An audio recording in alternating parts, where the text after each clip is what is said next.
Hello everyone. In this video, we'll see the working principle of JK flip-flop. Now, in the previous lecture, we have seen the working principle of SR flip-flop, where uh, we have S1 R1 combination, and in that case, both the outputs were 1, जिसको हमने किया था call race around condition. अब उस race around condition को eliminate करने के लिए हम जो फ्लिप फ्लॉप यूज करते हैं उसको हम कहते हैं जेके flip flop. This is a simple schematic of JK flip flop. Now, if you see this diagram, it is a regular structure of SR flip-flop. If I replace the name with S and R, it will be a part of SR flip-flop. Now, to make this as a JK flip-flop, what can we do? So, we can again cascade Qn to G2 and Qn bar we should connect to G1. यानी कि cross couple करते हैं, output को input से हम connect करते हैं. So let us connect Qn bar to G1 and Qn to G2. So here it is. I have connected Qn bar as input to G1 and Qn as input to G2. Now let us see how it works. So in the first case, when I apply clock is equal to 1, that means high clock pulse if I apply, the circuit will start to accept the input. Now we have two input combinations JK with the combination either 0 0, 0 1, 1 0, or it will be 1 and 1. So we have taken it. Now let's come across the first condition. The first condition is when J and K both are equal to 0. So let us put those values. Here it is J is 0 and K is 0. Now for this particular NAND gate we have two inputs. One is J and one comes from Qn bar. और इस gate के लिए एक input K है, दूसरा input है Qn.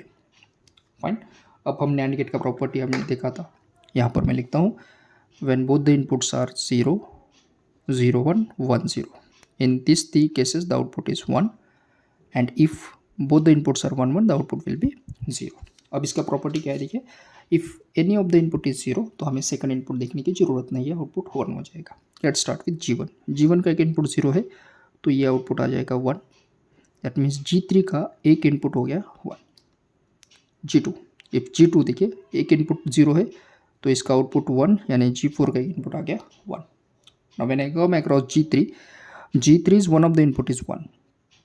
That means we have to depend on Qn bar and G4 का भी देखिए कि इनपुट 1 है तो वहाँ पर हमें डिपेंड करना पड़ेगा Qn के ऊपर. अब हमारे पास Qn और Qn बार का वैल्यू नहीं है available. What can we do? So let's assume it. Let first Qn is equal to 0 assume करते हैं. तो मैं यहाँ पर लिखता हूँ Qn 0.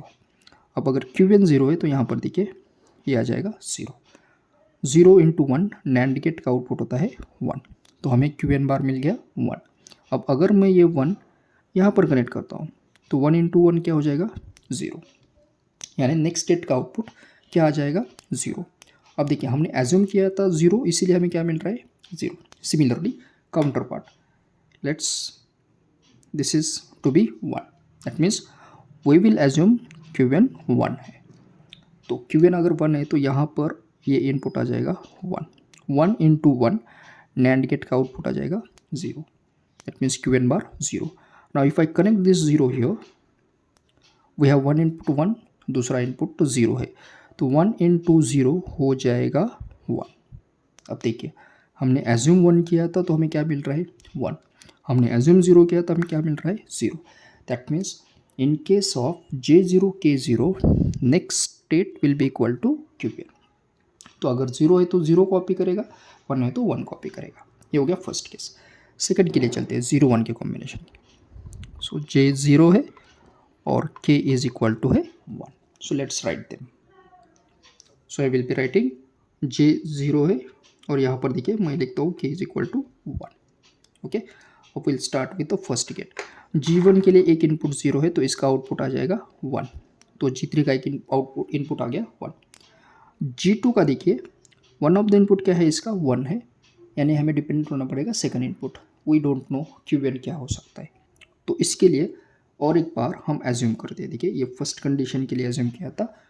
अब मैं यहाँ पर लिखता हूँ let Qn is equal to 0. हम एज्यूम करते हैं कि ये 0 है तो ये क्या हो जाएगा। So again first condition Q N is equal to zero है, तो क्या हो जाएगा देखिए, अगर क्यू एन ज़ीरो है तो यहाँ पर आ जाएगा ज़ीरो, तो डेफिनेटली क्यू एन बार क्या हो सकता है हमारा 1, तो यहाँ पर ये 1 जाएगा और क्यू एन हमने एज्यूम किया था 0, तो ये आ जाएगा 0। अब G2 का एक इनपुट 1 है, दूसरा इनपुट है 0, 0 इंटू 1 आउटपुट क्या होता है 1, यानी G4 का आउटपुट आ गया 1। अब देखिए G4 का आउटपुट इनपुट है 1 और G4 का सेकंड इनपुट है Q1 के पास है, जो कि हमने कंसिडर किया है 0। अब 0 इंटू 1 ये आउटपुट होता है 1, तो हमें मिल गया Q1 bar is equal to 1। अब ये Q1 बार हमने कनेक्ट किया है G3 को, तो ये आ जाएगा 1। अब G3 का एक इनपुट 1 था, दूसरा इनपुट 1 है, तो 1 इंटू 1 क्या हो गया 0, तो हमने 0 एज्यूम किया तो हमें मिल रहा है 0। ये तो हो गया एक केस के लिए। Let Q1 is equal to 1। अब अगर हम Q1 is equal to 1 consider करते तो क्या होता है, देखिए यहाँ पर मैं लिखता हूँ Q1 1 है। Let start with this. देखिए J 0 है तो डेफिनेटली ये तो इनपुट 1 ही आएगा। अब इसकी बात करते हैं, G2 के लिए K 1 है और Q1 भी 1 है, तो 1 इंटू 1 क्या हो जाएगा 0, यानी G4 का एक इनपुट आ गया 0। अब देखिए एक इनपुट 0 है तो दूसरा इनपुट देखने की ज़रूरत नहीं है, डेफिनेटली आउटपुट क्या आ जाएगा इसका 1 आ जाएगा।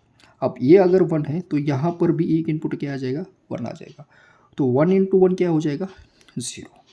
अब देखिए हमने एज्यूम किया था 1, हमें क्या मिल रहा है 0, हमने एज्यूम 0 किया था, क्या मिल रहा है 0। That means irrespective of Q1 वो 0 है या फिर 1 है, हमें फिक्स्ड आउटपुट मिल रहा है 0 1 के केस के लिए, वो क्या है 0। So in case of 0 1 our output is fixed which is nothing but 0। अब हम चलते तीसरी कंडीशन के लिए। Third condition J is equal to 1 and K is equal to 0। Okay, so let's write them sure. अब ये मैं कंडीशन यहाँ पर लिखता हूँ, J इज इक्वल टू 1 है और K इज इक्वल टू है 0। कि this is a third condition. अब जब स्टार्ट करते हैं, देखिए अब अगर स्टार्ट करते हैं तो G2 का एक इनपुट 0 है, तो सेकंड इनपुट देखने की ज़रूरत नहीं, इसका जो आउटपुट है वो जाएगा 1, यानी G4 का एक इनपुट आ गया है 1। अब G4 का एक इनपुट 1 है तो वो डिपेंड किसके ऊपर रहेगा Q1 के ऊपर। फाइन, तो Q1 क्या हो सकता है, तो देखिए 1 0 के लिए प्रीवियस स्टेट क्या है हमारे पास 0 1 है और उसका आउटपुट कितना है 0। That means I can assume this is 0।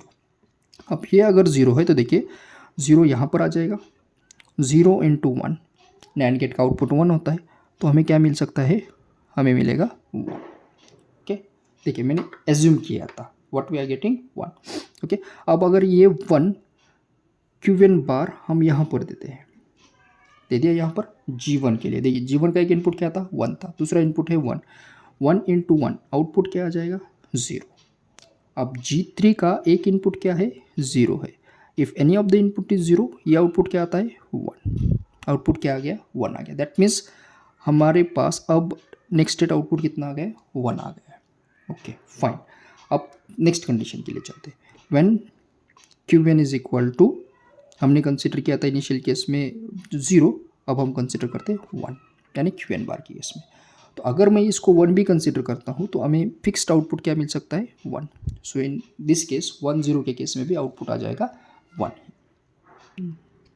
Now let us see the last condition which is foremost important, when J is equal to 1 and K is equal to 1।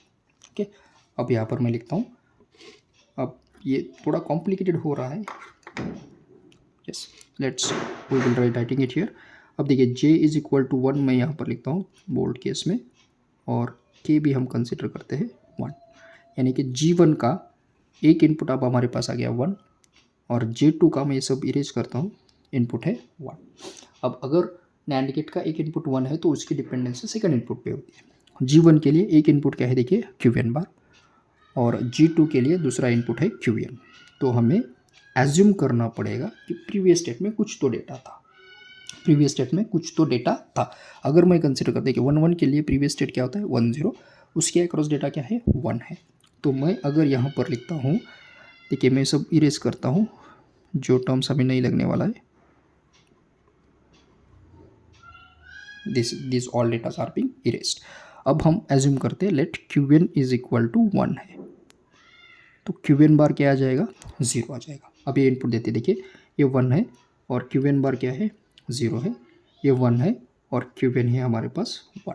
So let's write them.